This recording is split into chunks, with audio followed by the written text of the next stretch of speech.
ایک اہم بات کہہ دی گئی، وہ یہ ہے کہ دیکھو میاں، امن کی حالت ہو یا جنگ کی حالت ہو، جب تمہیں کوئی خبر ملے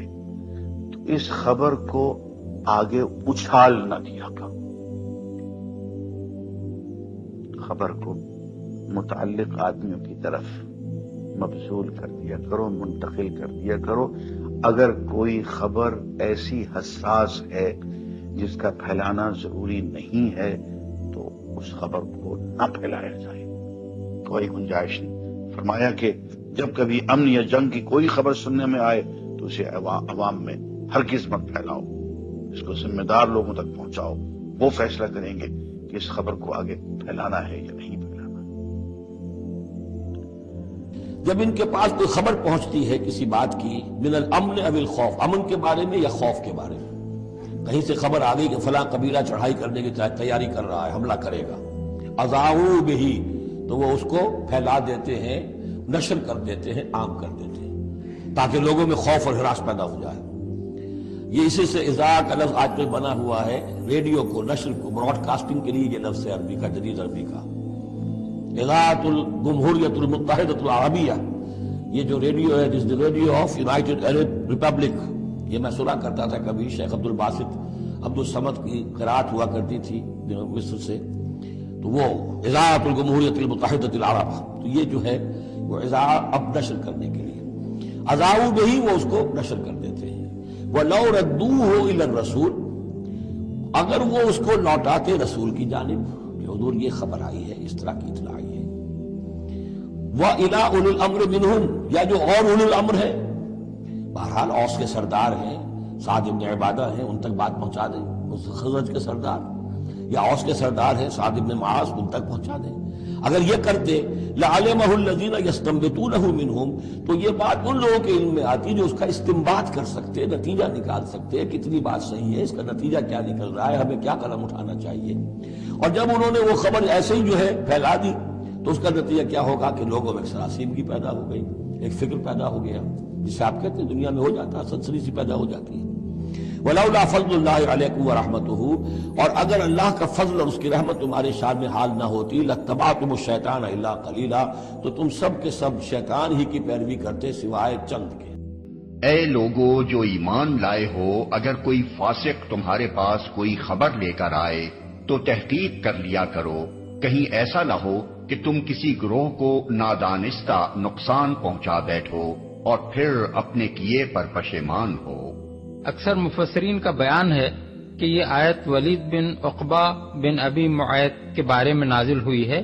اس کا قصہ یہ ہے کہ قبیلہ بنی المستلق جب مسلمان ہو گیا تو رسول اللہ صلی اللہ علیہ وسلم نے ولید بن عقبہ کو بھیجا تاکہ ان لوگوں سے زکوٰۃ وصول کر لائیں۔ یہ ان کے علاقے میں پہنچے تو کسی وجہ سے ڈر گئے اور اہل قبیلہ سے ملے بغیر مدینہ واپس جا کر رسول اللہ صلی اللہ علیہ وسلم سے شکایت کر دی کہ انہوں نے زکوٰۃ دینے سے انکار کر دیا ہے اور وہ مجھے قتل کرنا چاہتے تھے۔ حضور یہ خبر سن کر سخت ناراض ہوئے اور آپ نے ارادہ کیا کہ ان لوگوں کی سرکوبی کے لیے ایک دستہ روانہ کریں۔ بعض روایات میں آیا ہے کہ آپ نے وہ دستہ روانہ کر دیا تھا اور بعض میں یہ بیان ہوا ہے کہ آپ روانہ کرنے والے تھے۔ بہرحال اس بات پر سب متفق ہیں کہ بنی المستلق کے سردار حارث بن زرار یعنی ام المومنین حضرت جویریہ کے والد اس دوران میں خود ایک وفد لے کر حضور کی خدمت میں پہنچ گئے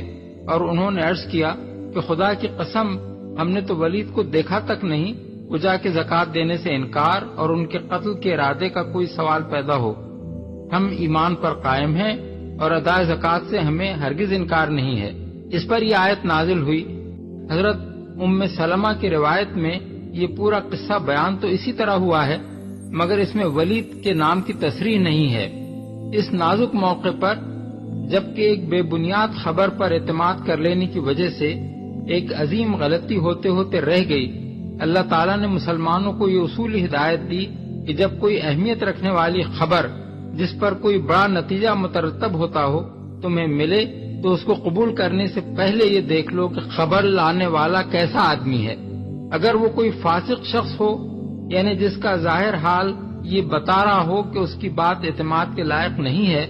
تو اس کی دی ہوئی خبر پر عمل کرنے سے پہلے تحقیق کر لو کہ امر واقعہ کیا ہے۔ اس حکم ربانی سے ایک اہم شرعی قاعدہ نکلتا ہے جس کا دائرہ اطلاق بہت وسیع ہے۔ اس کی روح سے مسلمانوں کی حکومت کے لیے یہ جائز نہیں ہے کہ کسی شخص یا گروہ یا قوم کے خلاف کوئی کارروائی ایسے مخبروں کی دی ہوئی خبروں کی بنا پر کر ڈالے جن کی سیرت بھروسے کے لائق نہ ہو۔ اسی قاعدے کی بنا پر محدثین نے علم حدیث میں جرح و تعدیل کا فن ایجاد کیا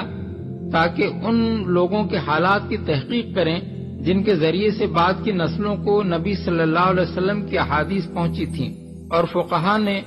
قانون شہادت میں یہ اصول قائم کیا کہ کسی ایسے معاملے میں جس سے کوئی شرعی حکم ثابت ہوتا ہو یا کسی انسان پر کوئی حق عائد ہوتا ہو، فاسق کی گواہی قابل قبول نہیں ہے۔ اس طرح قولہ بألسنتکم، یہ اصل میں انسانوں کی ایک عام کمزوری ہوتی ہے۔ اس طرح کی بات جو ہے بس ادھر سے سنی ادھر بیان کر دی، ادھر سے آگے بیان ہو گئی، جنگل کی آگ کی طرح اس قسم کی خبریں جو ہیں وہ پھیل جاتی ہیں۔ اس طرح قولہ بألسنتکم، جبکہ تم اسے لے رہے تھے اپنی زبانوں سے، یعنی یہ کہ ایک زبان سے دوسری زبان کو، اور زبان سے نکلی اور کوٹھے چڑھی والی جو ایک کہاوت ہمارے ہاں ہے، اس طریقے سے آسانی سے وہ بات پھیلتی چلی گئی۔ وَتَقُولُونَ بِأَفْوَاهِكُمْ، اور تم کہہ رہے تھے اپنے منہوں سے مَا لَيْسَ لَكُمْ بِهِ علم، جس کے لیے تمہارے پاس کوئی علم نہیں تھا، کوئی دلیل نہیں تھی، کوئی بنیاد نہیں تھی، کوئی گواہی نہیں تھی، کوئی معلومات کی کوئی سورسز نہیں تھی۔ وَتَحْسَبُونَهُ هَيِّنًا، اور تم اسے سمجھ گئے تھے کہ بہت ہلکی بات ہے، معمولی سی بات ہے۔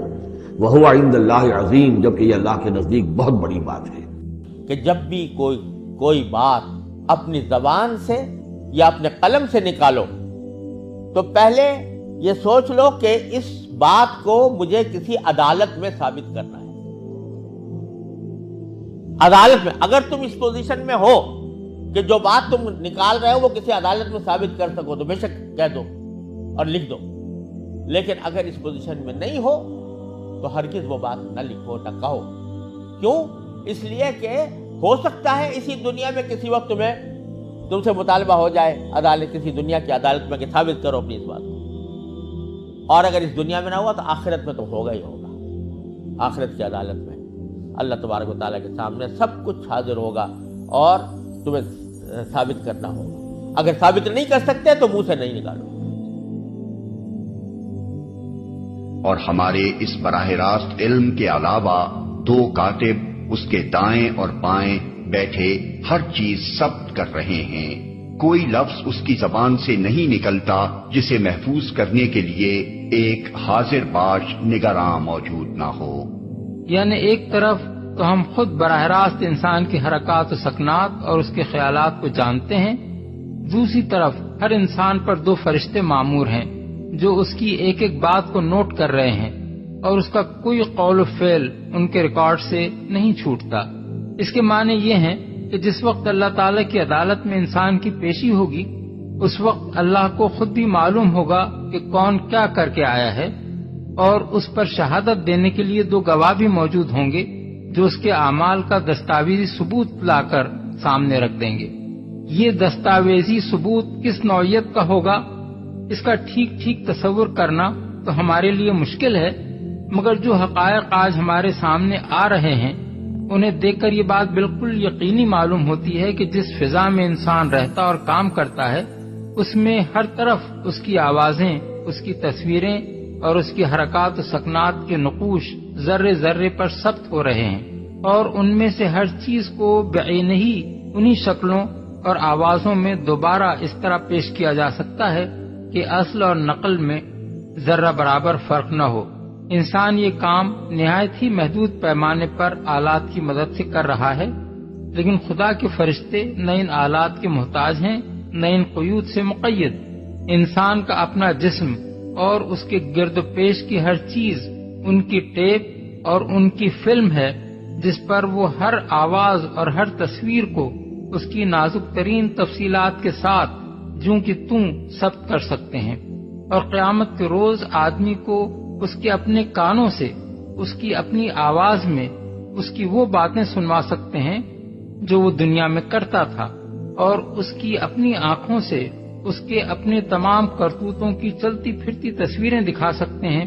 جن کی صحت سے انکار کرنا اس کے لیے ممکن نہ رہے، اس مقام پر یہ بات بھی اچھی طرح سمجھ لینی چاہیے کہ اللہ تعالیٰ آخرت کی عدالت میں کسی شخص کو محض اپنے ذاتی علم کی بنا پر سزا نہ دے گا، بلکہ عدل کی تمام شرائط پوری کر کے اس کو سزا دے گا۔ اسی لیے دنیا میں ہر شخص کے اقوال و افعال کا مکمل ریکارڈ تیار کرایا جا رہا ہے تاکہ اس کی کارگزاریوں کا پورا ثبوت ناقابل انکار شہادتوں سے فراہم ہو جائے۔